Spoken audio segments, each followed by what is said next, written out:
Hi everyone, my name is Ricardo Capuz and this is Motoko Bootcamp.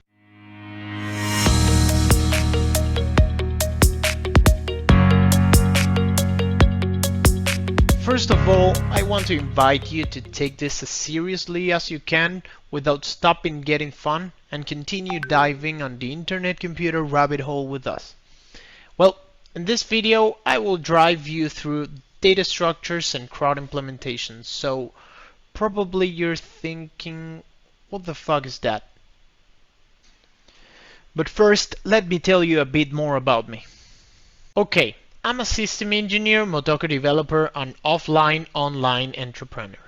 I initially met the internet computer in 2017, but sadly I started in May 2021 and full-time in January 2022. I'm Weaver's Lab founder, a non-publicly introduced yet IC lab where we are developing Elementum trading card game, Boundary Rush that is a betting game with NFTs, and Polybits, a really cool social network with some special twists allowed only by the technology provided by the internet computer. Also, I'm co-founder of IC in Spanish, the internet computer hub for Spanish-speaking community, and Vibrant NFT art exhibition that have had its first offline event with more than 4,000 people in Argentina past year in June. That being said, you can find me on any social network with my one and only handle that is showed on screen.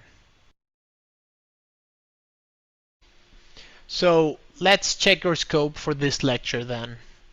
We will explore the basics of data structures, name some of them, and present their trade-offs. After that, we will explain briefly what is and how a HashMap works, and that will prepare you for the CRUD coding session.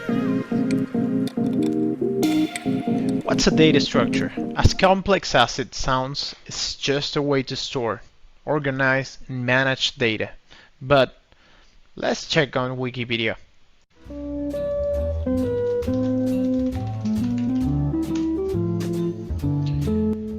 Okay, in computer science, a data structure is a data organization, management, and storage format that is usually chosen for efficient access to data. Now, in the physical world, a data structure could be a toolbox, a closet, or even a file archive where you can organize items like tools, books, folders, or any other item that you can interact with. Similar to the offline world, in computer science, data structures allows us to store and organize data. Normally, we can find two different types of data structures, linear and nonlinear. Linear data structures have elements arranged sequentially. This means that each element is attached to its previous and next adjacent element. Linear data structure also divides into two different types, statics and dynamics. Static being those with fixed size and dynamic with dynamic size. What does this mean? With the static ones, if you don't know at least a close approximation of the number of elements you will have inside your data structure, you will have to create a new data structure and reinsert all the new elements plus the old ones in order to obtain the wanted results. But with dynamic ones, you will not. You can just add another element to the data structure and that's it. Nonlinear data structures have elements placed in a non-sequential way, so you can't traverse all the elements in one run.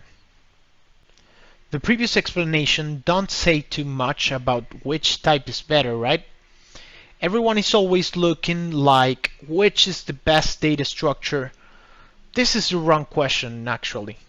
You have to evaluate depending on the use case and decide based on every data structure capabilities.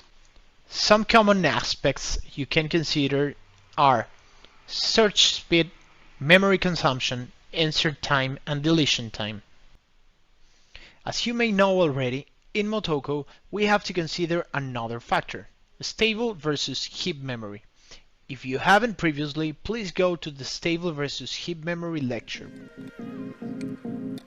For this lecture, we're going to focus on hash maps. So, what's a hash map? You can see a hash map as a box with multiple spaces. In each space, you will find a key or hashed identifier and a value. So you can easily ask for some key or identifier and get, update, or delete the value right away. More technically, a common hashmap implementation is an array with a short number of spaces where each of them contains an associated list that allows to avoid collisions. If you want a more in-depth and technical description on what a hashmap is, please go to the HashMap link on the description. Well, for some of you this may be clear, but for those who doesn't, let's check. What's a CRUD? A CRUD is an acronym that reflects create, read, update, and delete data on a data structure. Now, I will use as example a social network DApp. Let's call it polybits. Okay, assume we have all polybits posts inside a hash map with key of type nat and with the value post that you can see on screen that have as attributes user principal, title, and description. From polybits frontend, we can push a post via agent.js, creating an actor and calling method createPost with the attributes we already saw on post type. Okay, parenthesis here. If you're not sure what agent.js is, don't worry. Just go later to the frontend video of this bootcamp. Okay, so you use polybits frontend to input your values and calling createPost method. Polybits backend will receive the call and its arguments. Now, the createPost method execute, creating a new unique key and registering the parameters that we pass to the post hashmap on polybits service. Now that we have the new post registered with a really similar process as we saw with the create post, we can read a specific post, read them all, or read by any query that we want. We can also update post data, only if we decide in our implementation that it's possible to update it, and we can delete the post. Theory is okay, but we need to see how it works in code. Now I'm going to show you a small coding session to see how you can do the CRUD with Motoko.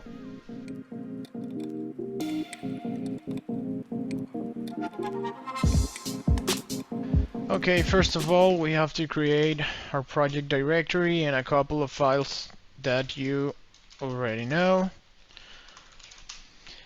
Main.mo, that is our main file for the project, and dfx.json to make the canisters configuration. Okay, now we can go to the folder where we have this. Okay, great. So these are going to be our main files. For the dfx JSON, we can define the canisters. Okay, we are only going to need one. Okay, we don't need the front-end canister for this lecture. Type Motoko. And the main file is located here. Okay, that's it for the dfx JSON. You can add the version, but I think it's not really necessary. Okay, and here we can add an actor. Okay, now we have to create our type. In this case, we're going to do the social network, so we need a post. This is the user principal with the principal, title type text, and a description with also type text. Now we have to define the data structure that we're going to use for the posts. It's going to be a hash map, as you already know, but I wanted to show you the Motoko based library. You probably already know it. This is really important for you to check, okay? As this is a class, when we're instantiating it, we need to pass it some parameters. So we have initial capacity, okay? We have that is a NAT, okay? We will start with 1. The key equality function, okay?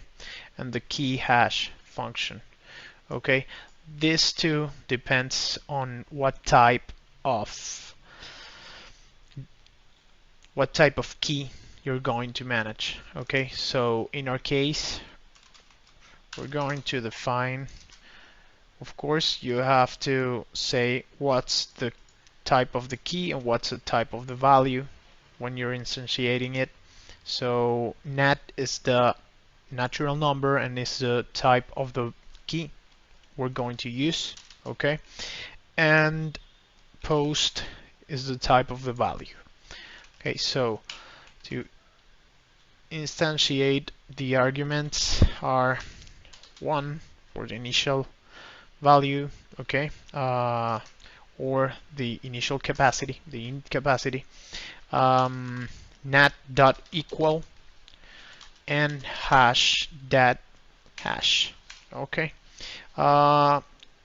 This can change. This is the case because we're going to use as key 0, 1, 2, 3, 4, etc.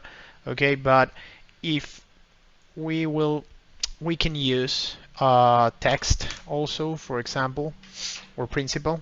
But in case of text, if we want to use UUID as the key of our hash map, we can do it.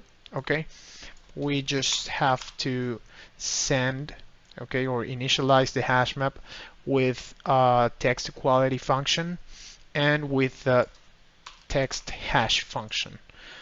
Okay, this is the first step. Now we have the definition of the post's hash map. I told you that we're going to use nat, okay, as the ID or as the key to manage the hash map of the posts. So we need a counter, okay, to manage it. Okay, we can declare this one as a stable, okay, in order to not lose it when we upgrade. And we can start creating our create post function. Okay, this is basic stuff that you probably already know, but I can explain the basics. Okay, here we are defining a public function that by default it's an update, okay, because we're going to create, so we're going to change the data structure. Okay, we're going to update the canister, so we need this to be a public function, aka update function. Okay, we need to pass some parameters. We need to pass the post because we want to insert or create a post. Okay, this is the type. Okay, so we need to send it in the arguments when we're calling this method from the Candy UI or from ICScan or from the front end. Okay, and this is an asynchronous call because it's public. This is obviously, and we're going to return nothing basically. Cool. So now I would like to add like a simple structure for this functions. Okay, auth first. We're not going to make authentications in this lecture, but it's good to notice that. Okay, now we need to prepare the data. Okay, uh, first we need to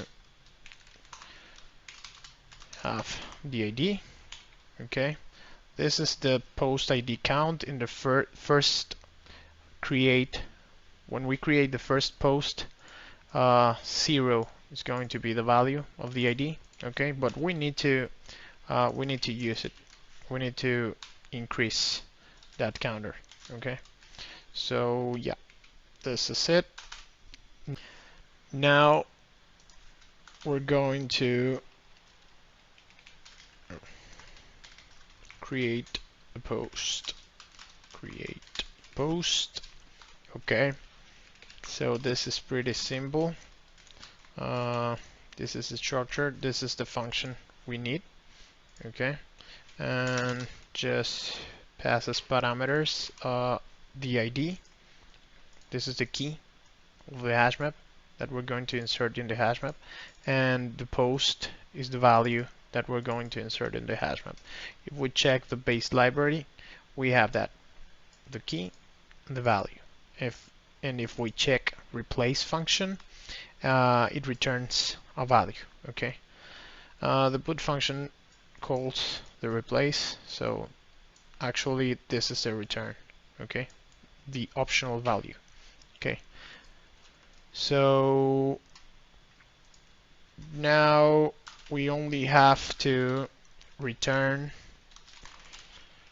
confirmation. Okay, and we return confirmation this way because we're not returning anything else. We can actually return okay, but I think that's not necessary here. So I would like to notice that I'm doing this as simple as possible. There's a lot of things that I'm not doing here, so take that into account. But this is the basic structure of how a create with the HashMap works. Okay, so good. Now we can create, okay, the read post function. Okay, so the read function, okay, we need it to be a query because we're not going to update the canister. Okay, so it's not necessary to be an update function, and as the query is faster, it's better for us. So yeah, pretty cool. Okay, here I'm going to use the read post. We're going to read the post. We're going to need an ID. Okay, and of course we're going to return a post. Okay, an optional post because we're not going necessarily to obtain the post with the ID the front end sent. So yeah, okay, here we have again auth. Okay, we now can query data. Okay, this way. Here we're going to get. Okay, this is the other function of the HashMap, posts. Okay, dot get. Okay, and we need to send it the ID. Okay, if we go to the basic library, to the base library, we can find get, and here it is. We have the key as a parameter and the value as the return value. Okay, so as you can see, this returns an optional value. Okay, so we just need to return posts because we're also using post here this way, no problem there. So here we can say return requested post or null. Okay, cool. No. Okay, that's a read. Now for the update function. Okay, for the update function we need two parameters. Okay, because we want to update the data structure, so we need the new data. Okay, but we also need an ID to know what post we're going to update. Okay, that's important. And we're going to return this time a text. So yeah, here again we can say we need auth. Okay, then we need to query. Okay, data let post. We can simply copy and paste this. Okay, to obtain that one. And in the third one we need to validate if exists. Okay, so here we're going to use a switch. Okay, this is a pretty awesome tool that you can use. I use it everywhere because it allows you to consider every single option, and you can have less quantity of errors. So yes, this is the response, and the cases are null because it's an optional. So you have two possible options here. You have null value and you have post value. Okay, current post. Okay, so current post. If this is an error, we're going to return. Let me copy and paste this. You're trying to update a non-existent post. Okay, and if the value is the current post, we then need to update. Okay, for object update new post data. So here we need to prepare our data. Okay, updated post with user principal.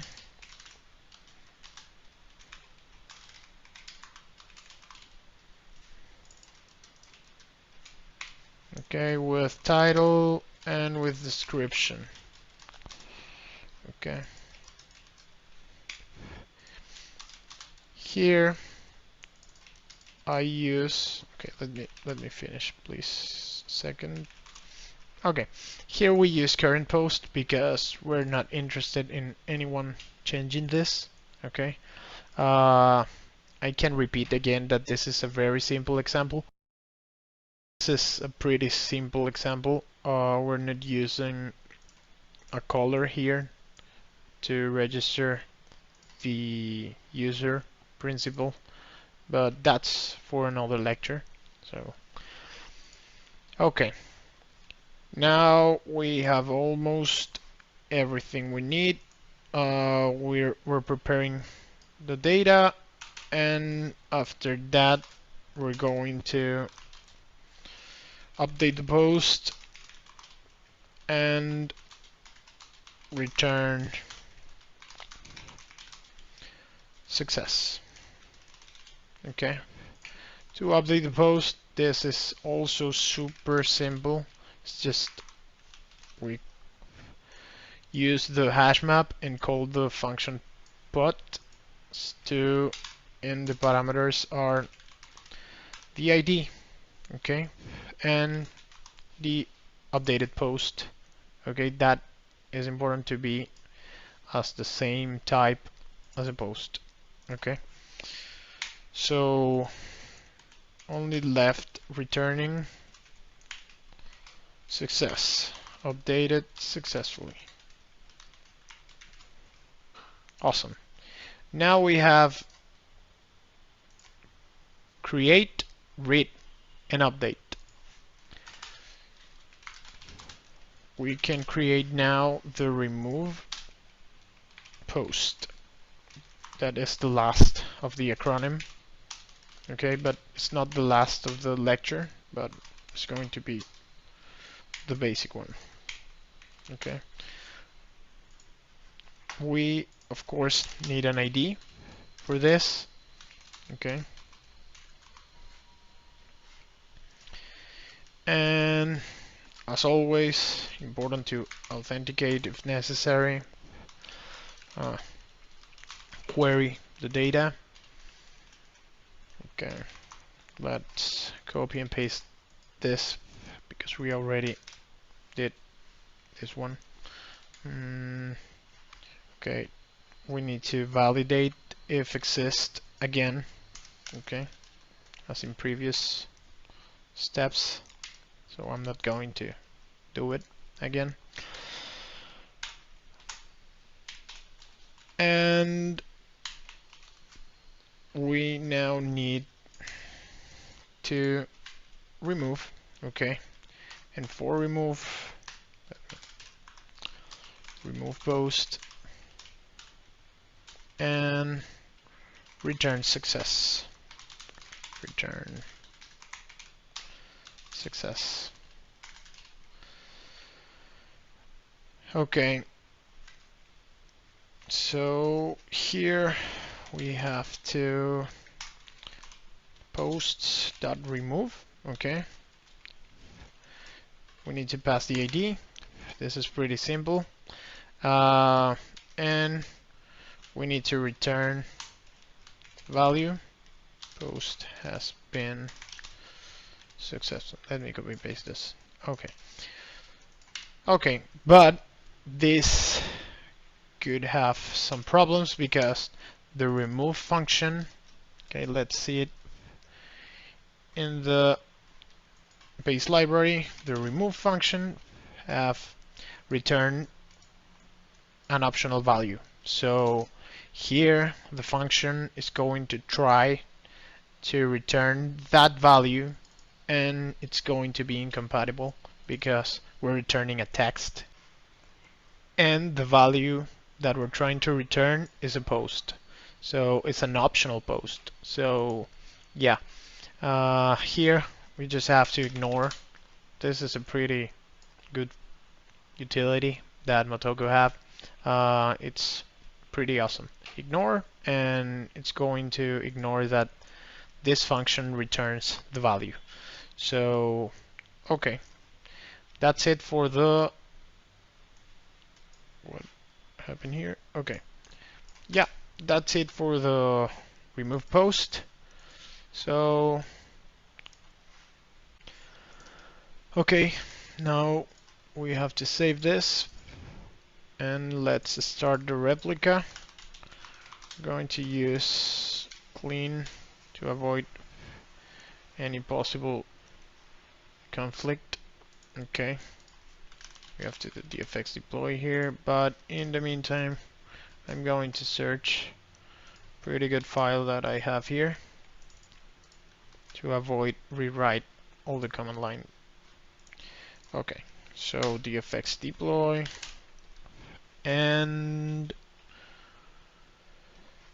okay, in the meantime we can copy and paste this. Okay, let me check here. Oh, this is, we have an error here, syntax error in line 31, main.mo. Okay, 31. A unexpected token async. Okay, this is the problem. Okay, now this should. Nope, another error. So let's check 61. Line 61. Okay, this is a problem. Let's check again. Oh, again. This is not that weird.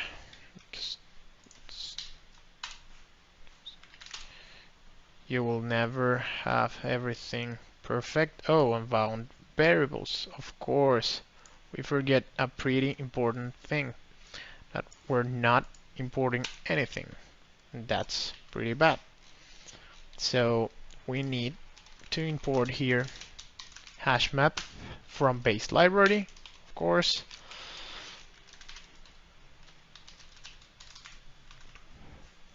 And we need to import nat because we're using function. Okay, import nat from, let's do this. Nat, and we're going to need hash also.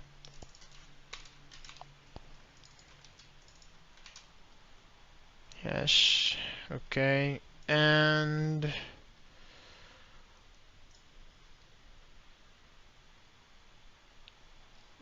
yeah. So now we can check, save, and check if this works. Type ID 47. Oh, of course, yeah. It's not ID, it's nat. Oh, okay. Cool. Now we save and deploy. We have some problems here. I wanted to do this way because it allows you to see how to track the issues. Main MO 43, line 43, post. Okay, of course, this is what you should return. Okay. Save and deploy. Now it's building the canisters. Okay, now we're going to create a post with a user principal. I'm passing as argument my principal. Okay. Whenever you use this, you can add a command inside a command. Okay. So that's it. So we're going to create a post with the title "Why Fully On Chain is so important" and the description: no manipulation, no cloud, no beefsteak, because being vegetarian is really better. Okay, now we have to check and read post. We're reading the post with the key 0 because this is the first post we create, and we define here as a stable the counter of the post, initializing as 0. So yes, okay. This probably won't work. Okay, because I don't know why, but Visual Studio Code terminal mess up everything. But I will do it again. Yeah, here it is. No manipulation, no cloud, no beefsteak. Why fully on chain is so important. Okay, now we can go here and try to update. We're going to update the post with the key 0, and we're changing the description to no beefsteak. So okay, let's okay.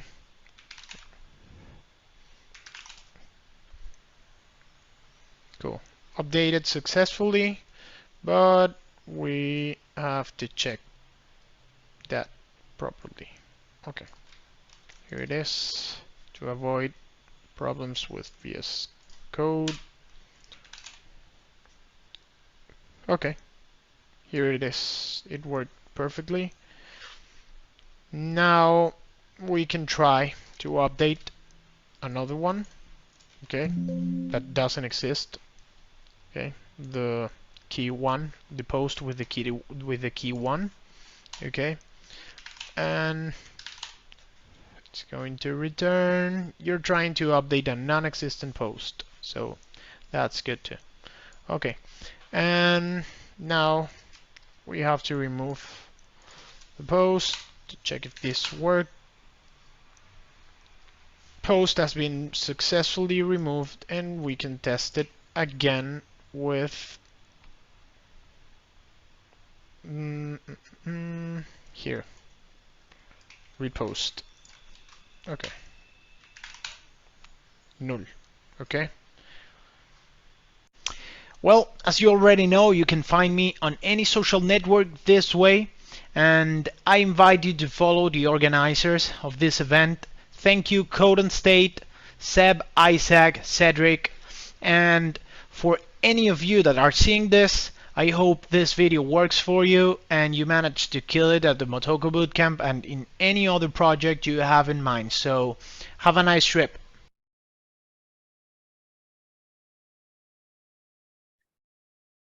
All right. That was pretty cool.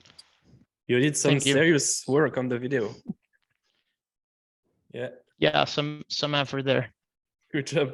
I love the music also, and the fact that you gave the errors. That's pretty cool to see your process. Yeah, I thought that would be pretty cool. Actually, at the beginning, I start to record, and the errors shows and was like, oh, I have to redo it. So, but I say no, it's better for people to see all the errors. Yeah. I agree. Someone is asking, could you push the repo to the GitHub? Yeah. Maybe we could create the example or lecture folder in the main repo, and you could push that, create a subfolder with the name of your lecture and push the code inside. That would be cool, I think. Okay, cool, awesome. I want to say some words in Spanish. I apologize for that. Just a second.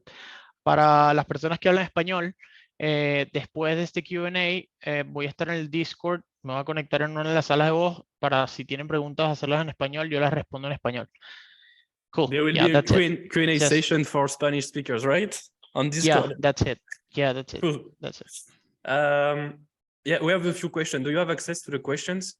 Yeah, I can read it here. Okay, why when the key is a nat, the hash is hash.hash, but when it's text, it is text.hash. Okay, I think I can share my screen. Let me 1 second. Oh, I cannot share my screen. I don't know if you can check.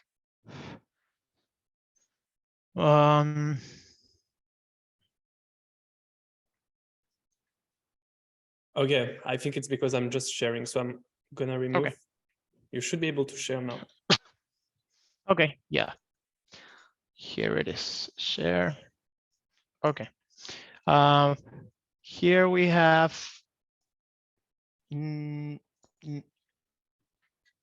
here you can see hash function, okay? And if you check here, it receives a nat, okay? So I guess that they wouldn't have to re-implement it on the nat library. If you check on the nat module, you don't have a hash function, okay?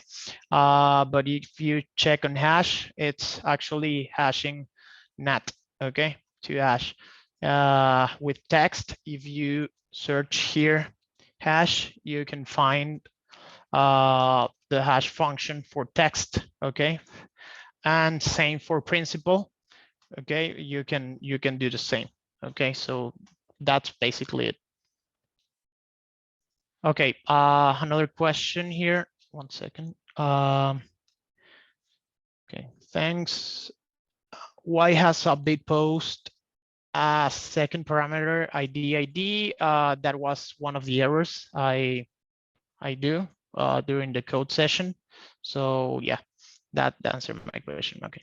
Can principal be used as key instead of ID? Yes. And it's really common to use principal as ID. For user, that's pretty awesome to use. When should it be used? Yeah, for user, it's a good option. Players, I don't know. Yeah, whenever you use for canisters also, if you want a data structure with canisters, okay, there. So yep. I have a question in the declaration that equal and that hash. It is similar to the declaration of a function that equal that hash of a Java class. If you want, you can rewrite the functions. Okay, I'm not an expert in Java. Some while ago I developed on Java, but I'm not sure how to answer this question. If anyone here can answer that question, that would be pretty awesome. But I'm not prepared for that. So okay, does post will persist even without using a stable? Okay, HashMap is heap memory, so you have to use an array to persist the data when you're going to do the upgrade. This is going to be explained, I think, tomorrow in the stable versus heap memory lecture. But you have basically a pre-upgrade. The flow is pre-upgrade, upgrade, and post-upgrade. So in the pre-upgrade, you're going to copy the data from the non-stable data structure to a stable data structure. And on the upgrade, when the start of the code executes, you're going to do the opposite. So you pass from heap to stable on the pre-upgrade, and on the upgrade from stable to heap, and that's it. But tomorrow, I'm sure the lecturer will explain it a lot better. Okay, can we have the source code? Yes, as we already said, we're going to prepare the GitHub. Cool. Hey, Mason connection. Okay, please upload a recording. Okay, nice. How do we decide which data structure we need? Okay, I wanted to add like a table with the data structure and the trade-offs with the big O notation, but I didn't have the time. So I will try to prepare one, but if I can't do that, start with learning about big O notation and how every data structure have different capabilities and trade-offs. Okay, I suggest you to check on the base library in each data structure. Somewhere there you can find what's their O notation. It's like O parenthesis. If you search for that, you can look for some of that data. Okay, or on Wikipedia you can find a big O notation for basic data structures. Okay, is there are clear difference in performance between stable hash map and tree map? I don't usually use tree maps. I usually use trees that are stables. Tree, I don't know how it pronounced actually. Tree are actually the same as a hash map, but stable. It's a functional implementation of a hash map, I think. Okay, but tree map, I'm not pretty sure. Okay, what's the trade-off between the two of them? I can research that and write to you all. Okay, newbie question, but could you show us how to import the post type in main? Okay, yeah, it's the same as you do in any other language. I don't know that there you see my screen. Yeah. Okay. Let me. Okay. Here, for example, you have. Wait a minute, please. Okay. Here is a repo where, okay, here I have in the same folder, okay, my init types. I divide my types on init types, stable types, and operational types. And I have in the same folder as this one, init types. So you only have to use import the name and look for the path of the type. That's it, not much. IT, and you type post, and that's it. Okay, cool. How would you go about using multiple canisters to shard hashing into multiple hash map across a number of canisters to handle storage limitations? Okay, first, it depends on what you're planning to do. I really recommend that you think if that's necessary when you begin, you can do that. But I think for start, you can use one canister. I know that, for example, CanDB are doing stuff similar to this, but I'm not sure how they manage it. I'm planning to do something similar, but with history, like having my main canister with the latest data and the history in different canister, and every day migrate to different canisters and having an orchestrating canister with the HashMap that controls everything, but not sure how I'm going to do the implementation. So you can pretty much pass almost anything or type of data into a HashMap function, or does it have any restriction? Okay, I think you can use whatever you want there. I'm not sure if I understand the question, but you can use with keys. I only use text, nat, and principal usually. If you want to use another thing, I don't know if you are able to hash that thing. You have to create the hash function and the equality function, and I guess it could work. Okay, and for the values, you can use whatever you can create as a type.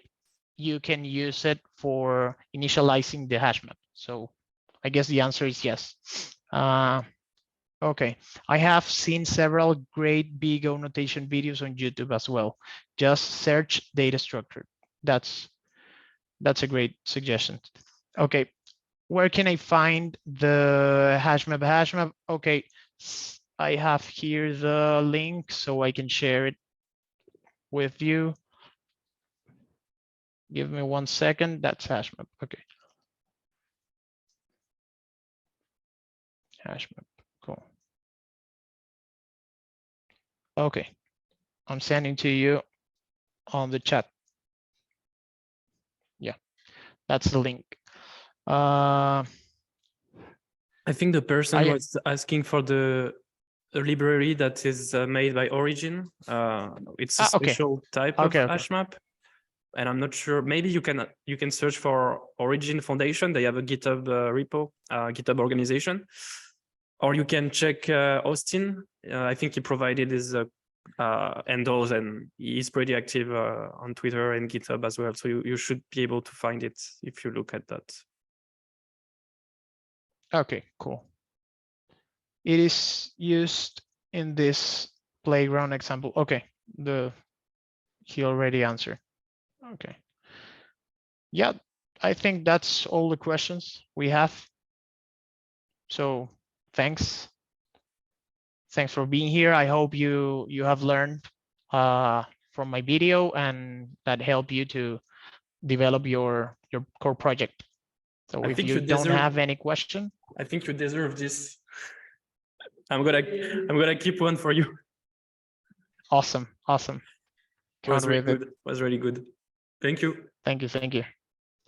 Well, if you have any other question, you can write it on Discord. I know sometimes it's difficult to just text here and ask questions. So if you want to ask on Discord or DM, you can do it. So yeah, thanks for being here. All right, thank you. I think next lecture is mine, so it's tomorrow morning, in like probably 14 hours or something. So I see everyone there, and have a good rest of your day.